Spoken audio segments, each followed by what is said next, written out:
Hey, what's going on, guys? Buffalo Gamer 77 here, along with Jim the Retro Gamer, and today we're talking about retro games versus modern games, and the playability, the updates, loading screens, things like that. So the first game we're going to talk about is Contra. Now, Contra came out back in the day for NES. I would say probably closer to '87. I would think so. And the games like this didn't have DLC updates. It came out when the game came out. It came out. There was no delaying the game. It came out, and to me, Contra is a great game. Yeah, and it came out complete. It didn't have any downloadable content. You paid what your 55 or $60, and you got the full.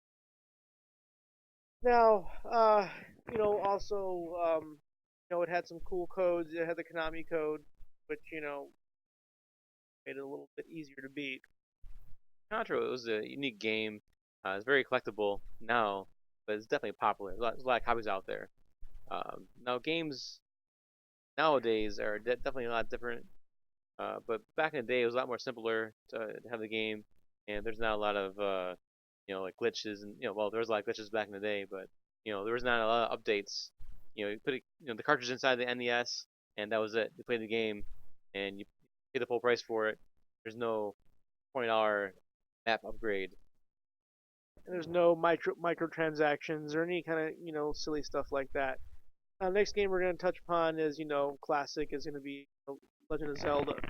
Was well, I wouldn't really consider it an RPG, but some people would consider it an action adventure game. You pick up items, and some people consider it an RPG. But in any case, it had a couple of glitches here and there, like you said. What was it? No, I've seen videos where people can beat the Zelda in like 10, 15 minutes by doing some glitches. The games nowadays they will take the glitches out. As soon as they found a glitch, exploited it. Next day or next week later there's a update on the game where they take the glitch out. Yep, but now that's no longer the case anymore. We don't get full complete games. We now get glitch infested games and DLC. DLC, multiplayer, pay to play, all that kind of stuff. We're on the subject of RPGs. One of my favorite RPGs is Chrono Trigger. And have you played it? I've not completed played it yet. No. You need to get it. You need to get into it, dude. It's a great story. But in any case, Chrono Trigger, it had like I think 19 different endings you can do. It has several different endings. It has to do with time travel, and there's little points and times you can go in and beat the game in different points, and you'll have different results. I believe is what it is. Um, so there was no DLC for that. It was just bought the game, and it came in all its awesomeness. Put the game in, played it, finished it, game ended. There's no $20, $30 upgrade fee. All right, so now we're going to be getting into modern games. Now, the first modern game we're gonna, touch upon is, real infamous for DLC, and you've been named victim to this. All right, so Destiny came out about 2 years ago, and I bought the $100 one that came with two expansion packs. And for the first like months of it, I don't know, 6 months, I played it. I grinded. I stopped playing it after about 6 months, maybe 6 months. I probably lasted about 6 months. Traveling to different areas of Destiny. The moon and trying to gather the materials and all that stuff. It was much too tedious. And the got the name of the DLC, but I had the two expansion packs. I paid the $100 for it. The game came out at $60. I got it from Best Buy. I had the Gamers Club, so I paid $80 for it. I got the two expansion packs, so it wasn't too bad.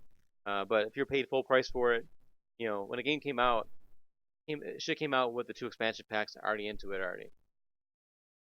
Yeah, that's sounds like a complete scam. They're how many times do they charge you besides after you bought the game? So after you bought the two expansion packs, the final one was the Taken King, and the Taken King is what I think should have been Destiny. I mean, that's why I played it a little bit, and to me, I didn't have a connection with the game. It just wasn't fun. It was real bland to me. There's really no action. I figured they would have, the speeder bikes were potentially cool, but they're real slow and clunky.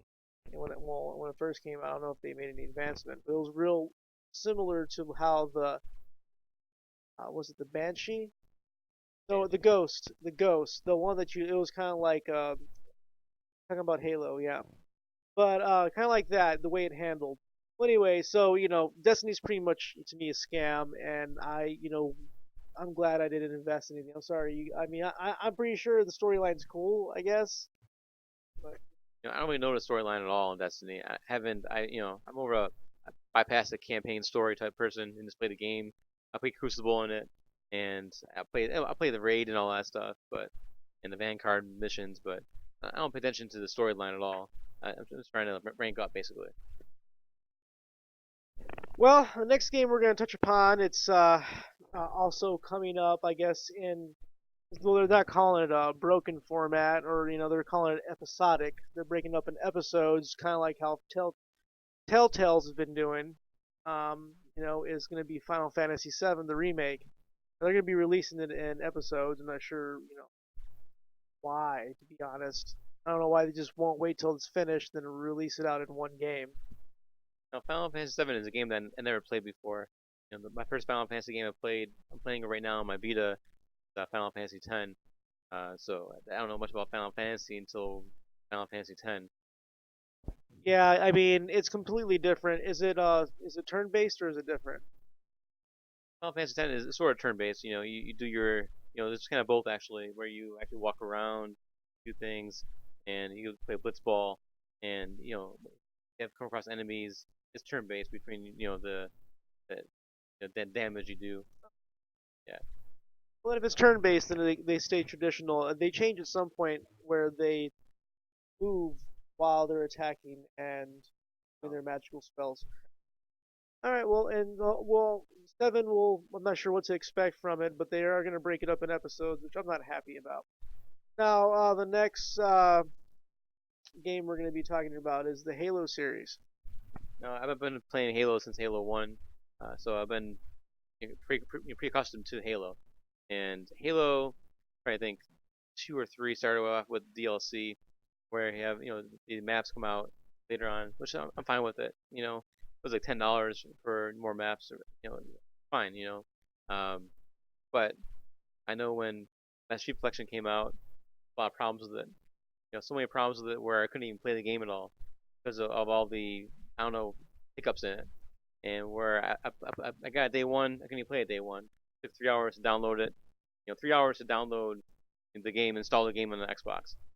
That's 3 hours of my time. I could have been playing Halo. You know, Installing the games in the hard drive I think to me it's a bad idea. You have a disc, put disc in and run off the disc. I don't understand why I'm downloading it for. Yeah, well, I guess the reason they're making you download it is it's so much memory, and you're gonna burn out your laser or something before, because I mean, imagine it's probably gonna run hotter if you're running it on disk, opposed to because you got more mechanical things going on, you got a laser shooting around. I mean, it's gonna get more hot opposed to just running on the hard drive, I suppose. I mean, it is 2015 when it came out, 2014, whatever. This kind of new age technology here. PS2, PS1 ran on a disc, a laser disc, and all that stuff, and games ran off of that. Soon, I believe that they're gonna get away from disks and get more into like storage drives, like flash drives. Like your game will be on a flash drive, and you'll kind of get it like that, in a USB style format, or look like kind of DS, like a little chip, like a little slot. Because I mean, it's smaller and more convenient, holds a lot of memory, and I mean, best part, you can't scratch it. That's true. It's like the PS Vita games. They're on that little small chip. But the PS Vita though, the memory cards are too expensive. Well, that's because it's new technology. Usually, when the new technology comes out, it's going to be expensive. Kind of like when CDs first came out, it was a lot more expensive to buy then than it is now. Remember the DVD-Rs? Like, if you want to record DVDs? Yeah, those are too expensive. Plus, it took a long time to record something on it. With Halo, I'm really unhappy with the series the way it came out. They handed off the franchise, I believe. What is it? Four or four? When 353 Studios, I think it was 4-3 Studios. 343 Studios. I mean, I don't even care. They suck.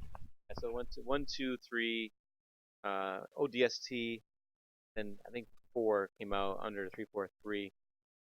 Then 5 came out this year. Well, last year now, 2015. And as far as the game was some pretty new updates and all that stuff, and some pre maps. I'm more of a multiplayer person than a campaign player, so I don't know much about the storyline for Halo except for the multiplayer. Well, I like yeah the Halo story is pretty good. They kind of shat through it in the fourth one, like I said. Third one had I believe usually the second or third one they both had cliffhangers. I think what it was, but yeah, I mean I kind of don't care anymore. The campaign, to be honest, is what I used to love the Halo 2 multiplayer. Halo 3, Halo 4 is starting to become more like Call of Duty Modern Warfare style. I forgot about Halo Reach was in there somewhere too. I, yeah, I think 1, 2, 3 Halo Reach, then Halo 4. Pretty sure that's how it went. Well, DLC came out in there many times. New map packs came out. Maybe you got 4 maps for DLC. Cost you maybe $20 or so. So a game comes out at the price of $60. Then you're spending $20 per map pack. Same with Call of Duty, same with Battlefield. You could buy the season pass, I guess, and pay the $80 whatever it is. But either way, if you're a multiplayer, you want new maps, you're paying a lot more than $60 for the game. So, the next game we're going to discuss is a game that's been pushed back quite a bit. Um, it's going to be the spirit of Mega Man, but this is called Mighty Number 9. Mighty Number 9 was scheduled to come out a few times now, and recently, month of January 2016 here, it was delayed again to the spring 2016 for the third time of delaying. Games are being delayed all the time now. This is not new to the game industry at all. Games are being delayed. This game, you have other games being delayed, and it's pretty common now. Back then, Contra came out. There's no delay on that.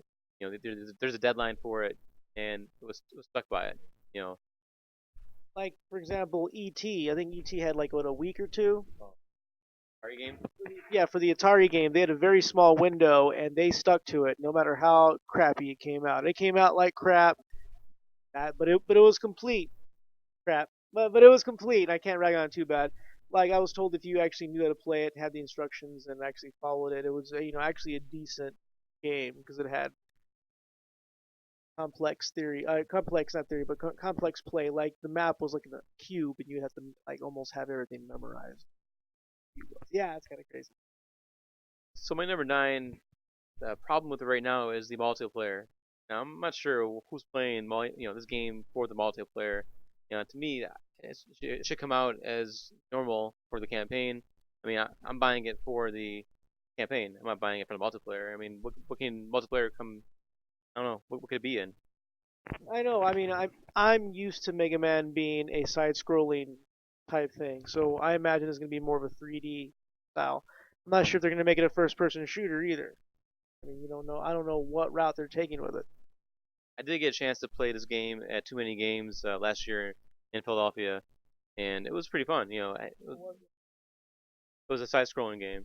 It was not three. Well, I have no idea how multiplayer would work on it. I'm not sure if you have a sidekick. I have no idea where it would come into play. But to me, it seems to me they can come up with an update for it when they fix the multiplayer, and it shouldn't be an issue at all. Well, the last and final game we're going to discuss is well, it's kind of a modern-ish game, but still, on the cusp of we're being retro-ish because you would buy it. It was Persona 5. Is this a newer one or is this an older one? Persona 5 is scheduled to come out for PS4. It's a new game for PS4. I played Persona 4 Golden. I played Persona 3 for the PS2, and the game's real good. I mean, I love Persona the series and all. It was pretty good. Good sound, good storyline, and Persona 5 got delayed at the end, towards the end of 2015, and now it's scheduled to come out in the summer of 2015. No set date yet. Atlas is a great company, and there's no really set date for it. just getting delayed games. Back then never happened, but nowadays it's common. Well, part of it is common practice because the consumers are willing to pay for broken games, and just everybody's allowing them. It's like, oh well, we understand. It's harder. It's a bigger game. Today I think it'd be easier to create an 8-bit game in a week or two. I mean, maybe in a month, opposed to how it was back then. Now you have programs that are make it a little easier to make those kind of games. There's a few games that are real good. There are retro style games. There's Axiom Verge, made by one person, I believe. Shovel Knight is another great series by Yacht Club Games. I have that game for my PS4 and the Wii U, and it's a great game. I haven't played any of those, but I haven't. I don't have any of the new systems, so really don't know what that all that stuff's about. I have a 360. It's as far as I got. Well, you might come over to my house sometime and we can play some of these games here. It's also available for the 3DS. The Xbox One version got delayed. I'm not sure what happened with the Shovel Knight for Xbox One, but it's supposed to come out for Xbox One and Wii U. Well, it came out for Wii U for sure, but for a PS4 and 3DS, but the Xbox One version of it got delayed or canceled entirely. So guys, that's pretty much what's been going on with retro versus modern. There's some huge differences and some definitely in price wise for sure. Prices are definitely going up in games. They, they, they may come out for $60, but in the long term, you're paying $100 for that game. $100 or more. If they implement the new things where they have the facial recognition systems, where if you're using your profile and your friend wants to use your profile, it won't allow him because it doesn't recognize his facial features. Not, he's not the known user. That's weird. I mean, I know that right now on Xbox One you can have more than one profile, and you have Xbox Gold. Same with the PS4. I have both, and I have two profiles on it, and both of them have PS Plus and Xbox Live. I'm not sure. I haven't tried more than one, or more than two. I'm sorry. So If you have Xbox Gold in one system, you should have an infinite profile as long as the name wasn't available because it's on that system. I mean, but then how would you control whose name is whose? I think you have a main account where you have the Xbox Gold or the PS Plus membership, and if that person was to take their membership to a other Xbox that didn't have the main membership on there, they wouldn't get the Gold membership part of it or the PS Plus membership. That is true. All right, guys. Well, thanks for watching retro versus modern gaming. Hope y'all enjoyed it, and we'll see y'all next time. Thanks for watching.